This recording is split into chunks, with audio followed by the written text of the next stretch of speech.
Terima kasih Anda kembali bersama kami. Pemirsa, saya akan langsung sapa Pak Wayan kembali. Pak Wayan, tadi berdasarkan hasil penelitian dari Pak Neta dikatakan bahwa ini persaudaraan antara napi dengan sipir ini sebenarnya sudah lama terjadi. Nah, dari lapas sendiri apakah tidak mengetahui hal ini? Sebetulnya begini, kalau memang hubungan interpersonal antara petugas dengan napi itu memang terjalin karena mereka berhadapan langsung, kan begitu. Nah, ini kita sejak menerima pegawai itu tidak pernah memberikan pembekalan mereka bagaimana menghadapi napi, apalagi seperti napi-napi tertentu sekarang, bisa napi teroris, napi narkoba, dan napi korupsi. Tentunya pembekalan ini yang menjadi masalah. Nah, sekarang kalau kita membandingkan antara jumlah penghuni dengan jumlah petugas yang tidak ideal, ya kalau tidak mereka menjadi sebagai katalisator, tentunya akan banyak sekali gangguan-gangguan keamanan. Tapi bukan berarti membenarkan hal itu. Nah, inilah yang kita mencoba berbagi bagaimana dalam manage atau mengoptimalkan sumber daya manusia itu lebih baik gitu. Nah, ini sedang kita kaji untuk hal itu. Tapi ini sudah pernah dilakukan sebelumnya atau tidak? Atau baru-baru ini saja karena ada kasus gaib misalnya? Padahal tadi kata Pak Neta sebenarnya dari zaman Edi Tansil pun sudah ada kasus yang menunjukkan bahwa lemah sekali pengawasan dari lapas sehingga akhirnya napi bisa keluar dengan mudah bekerja sama dengan sipir. Aturannya kan sudah jelas, Mbak. Sekarang itu sudah lebih jelas lagi tentang bagaimana kita itu melakukan pengawasan. Ya, sekarang ada namanya kode etik dan sebagainya. Kan baru-baru ini saja hal-hal itu diceritakan. Kalau memang dulu memang sangat dibandingkan dulu memang lemah sekali. Tapi sekarang sebenarnya harusnya lebih bagus dengan adanya aturan-aturan yang kita buat. Harusnya lebih bagus, tapi ternyata kecolongan juga ya Pak ya. Nah terus ini bagaimana? Apakah sanksi yang akan dilakukan oleh pemerintah atau dalam hal ini Dirjen Lapas sendiri terhadap orang-orang yang terlibat? Sehingga kemudian bisa memberikan efek jerah sehingga kasus-kasus ini tidak akan terjadi lagi di masa akan datang. Jadi secara teknis begini, kalau kami itu adalah melakukan investigasi apa yang telah dilakukan kemarin itu supaya tidak terulang kembali tindakan lain itu. Nah, masalah sanksi dan sebagainya itu sebenarnya adalah inspektorat dan sekjen gitu. Walaupun kami juga bisa memberikan rekomendasi untuk sanksi apa yang diberikan kepada petugas. Nah, untuk si narapidana sendiri ya kita yang menentukan sanksi apa, pelanggaran apa yang telah dia lakukan gitu. Oke, kalau untuk sipirnya seperti apa biasa sanksinya Pak? Ya, kalau dia sudah melakukan tidak melaksanakan sesuai tugasnya kan ada 3 jenis hukuman disiplin itu. Maksudnya disiplin dikeluarkan? Ringan, sedang, dan berat kan begitu. Nah, kalau kasusnya seperti ini, membiarkan napi keluar dari lapas, apa yang terberat yang akan dihadapi oleh seorang sipir? Sebenarnya tidak membiarkan, dia sudah prosedurnya, dia SOP-nya tidak mampir makan di situ saja. Kalau dibiarkan kan berarti kan tidak ada pengawalan. Gitu. Saya bukan membela anak buah saya, tapi memang kondisi mereka seperti itu, ya, yang apa tadi dikatakan oleh Pak Fane tadi itu betul dulu, tapi kita sudah jauh lebih berubah dibandingkan yang dulu-dulu. Walaupun sekarang kita tahu di beberapa daerah itu masih seperti itu. Oke, baik, kalau tadi Pak Neta sempat mengatakan ada yang misalnya menyalahgunakan izin berobat seperti itu atau cuti. Nah, mungkin itu kemudian bagaimana? Nah, itulah kelehannya napi itu dibanding dengan petugas itu sangat beda. Jadi rata-rata petugas itu istilahnya polos-polos begitulah ya. Jadi gampang dikibulin apalagi dipengaruhi oleh orang tertentu. Oke, baik, saya konfirmasi terlebih dahulu ke Pak Anton. Nah, tadi ingin menanggapi, kenapa? Bukan menambah, saya harus jelaskan posisi sebenarnya. Saya usia 12 tahun, tahun 71 saya sudah dihukum 4 tahun. Keluar masuk 27 tahun, saya jalan 18 tahun 7 bulan di 14 penjara. Supaya jelas, sehingga saya gambarannya tidak menyesatkan. Masyarakat harus paham bahwa lembaga pemasyarakatan fungsinya pembinaan, bukan menghukum orang. Nah, aturan-aturan keluar itu ada. Sakit mendadak, sakit permanen, wali, nikah segala macam, sampai apalagi ini proses perceraian, masa asuh anak. Petugas Kalapas mengeluarkan izin itu, saya katakan itu nggak salah. Inilah sebuah salah satu cara pembinaan, pola pembinaan.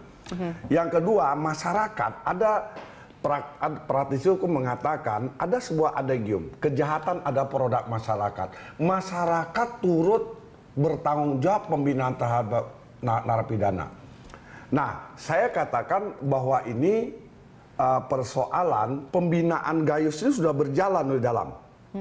Artinya petugas nggak curiga. SOP itu sendiri untuk ke pengadilan tidak tertulis di situ tidak boleh ke restoran. Tapi waktu mereka selesai pengadilan, mereka perlu makan loh. Ya. Mereka mau di mana kan mereka cari nyaman, kecuali dia ke kasino, tempat wisata. Ini kan makan doang, apa yang salah? Makanya saya katakan, saya akan protes keras kalau Gayus ini dikenakan sanksi. Saya akan protes. Jadi Anda melihat petugas tidak ada yang lapas salah juga kalau terhadap sanksi, keluarnya Gayus ke restoran tersebut? Gimana? Jadi Anda melihat tidak ada yang salah dalam hal ini? Karena saya bekas napi, saya katakan tidak. Karena SOP-nya tidak ada yang melarang orang nggak boleh makan. Itu. Jadi saya katakan ini sudah sesuai dengan hak. Kalau kita mau cari sebenarnya, dari awal di luar tipikor ya, sidang tipikor Jakarta KPK, kita tahu berangkat sidang sampai pulang biasa kok makan di restoran. Kenapa ini nggak diangkat? Oke, tapi mungkin permasalahannya orang melihatnya ini agak spesial karena Gayus sudah punya kasus, sudah punya pengalaman sebelum-sebelumnya bahwa dia bisa keluar masuk dengan mudah dari lapas dengan melakukan penyogokan terhadap itu kan dahulu sebelum beliau diponis. Beliau diponis masalah pajak, mafia, masalah pencuci uang sampai penyuapan. Udah dong, orang udah dihukum sekarang boleh nggak orang bertobat itu? Oke. Dia Tapi kan kalau bertobat, kita bicara diproses. soal tempatnya di restoran sebagai tempat umum, apakah itu boleh juga? Nggak boleh, tapi izin dia keluar ini kan ada untuk hadir persidangan. Iya, tapi yang dipermasalahkan adalah keluar ke restoran di tempat umum. Karena Ada kan mungkin ada yang mengatakan bahwa nggak ada. kenapa tidak makan misalnya di kantin di pengadilan? Kenapa harus kemudian pergi ke restoran yang jauh ada di luar? Dia kan sudah hasil pembinaan. Kalau tidak dibina dengan baik, nggak mungkin diizinkan keluar. Jadi saya katakan perizinan untuk dia keluar karena dasar konduta dia sudah baik. Dia pun udah dapat remisi kok. Oke, baik. Statusnya udah napi, bukan tahanan. Pak Neta, mau komentar? Ya, saya kira ini secara peraturan memang tidak ada yang dilanggar Gayus di situ karena nggak ada ketentuannya. Tapi etika. Kalau kita lihat gambar Gayus, seolah-olah dia show force dengan ekspresinya dia. Ini yang membuat masyarakat jengkel. Sebentar dulu. Masyarakat... ini masalah karakter orang. Saya katakan nggak bisa kita mengukur baju orang dengan badan kita. Ya, tapi kalau Gayus misalnya tidak punya track record sebelumnya, mungkin masyarakat masih bisa oke lah karena dia... Itu waktu tahanan. Sekarang setelah napi dia udah dapat remisi loh. Artinya konduta yang baik itu sudah ditanamkan. Masa kita harus curiga terus? Kapan orang mau sadar bertobat? Dia masih sebagai narapidana ini. Belum pembebasan bersyarat. Bukan, justru karena dia narapidana, dia dibina. Iya. Lapas itu bukan tempat menghukum orang, tapi tempat pembinaan. Saya katakan prosedur ini kan tidak sekonyong-konyong Kalapas. Mungkin Anda ingin katakan bahwa ini Kalapas juga terlibat politik untuk keluarkan dia.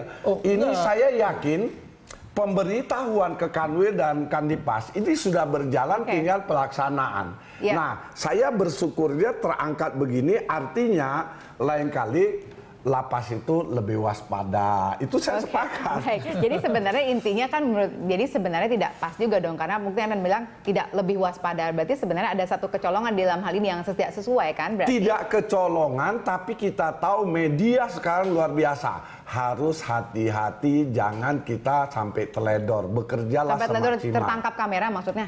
Iya. Loh, jadi boleh pergi kalau nggak ketangkap kamera? Loh, begini. Kan tadi dikatakan opini publik sudah menganggap dia jelek. Ya. Dia sudah dibina, sudah baik, dia keluar ke sana. Orang kan tanya, ini hukum narapidana kok bisa begini? Iya kan? Dia katakan dia mau makan silakan, cuman lebih waspada, jangan menciptakan opini. Oke, nah permasalahannya kalau kita lihat nih Pak Neta mungkin bisa komentari, ini kan sudah berulang kali. Tadi yang saya tertarik ini adalah mengatakan, Anda mengatakan tadi ini semacam show of force begitu ya. Nah ini sebenarnya kan kita tidak hanya membahas soal kasus Gayus kan ya, sebenarnya ada juga kasus-kasus yang lain yang seperti itu. Jadi sebenarnya napi menyalahgunakan izin atau dia punya izin menghadiri apa kemudian dia keluyuran di mal, itu bukan hanya Gayus, banyak.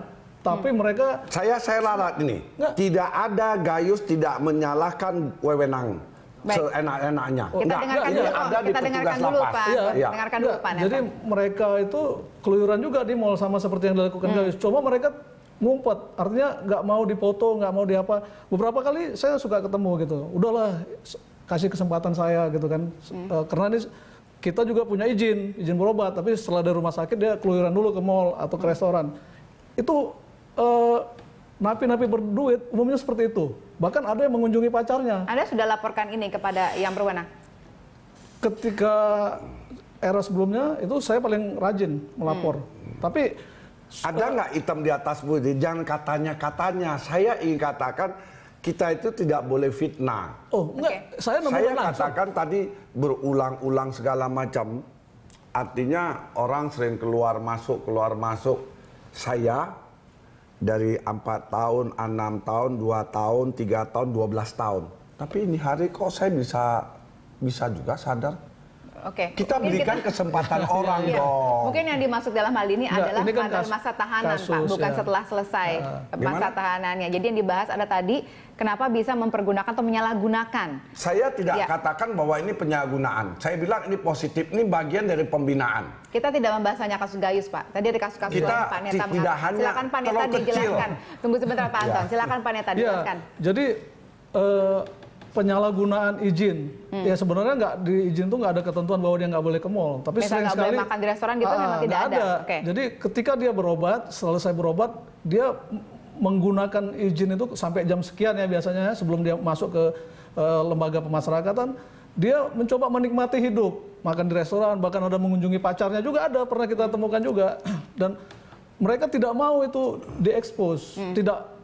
Kalaupun ada yang Mbak motret, Rina. sebentar dulu. Kalaupun dipotret, mereka marah sekali. Karena itu akan jadi track record yang buruk bagi mereka di DLP, sehingga untuk izin keluar berikutnya akan dipersulit.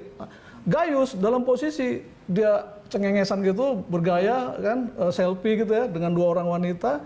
Nah, ini dari kacamata kita ini seolah-olah show of force ingin melecehkan aparat penegak hukum khususnya lembaga Oke. pemasyarakatan. Baik, kita akan tanya juga ke Pak Wayan nanti apakah kemudian aparat merasa dilecehkan dengan ini atau tidak. Tapi jangan dibahas dulu Pak, mungkin nanti kita akan bahas setelah jeda berikut. Pemirsa tetaplah bersama kami.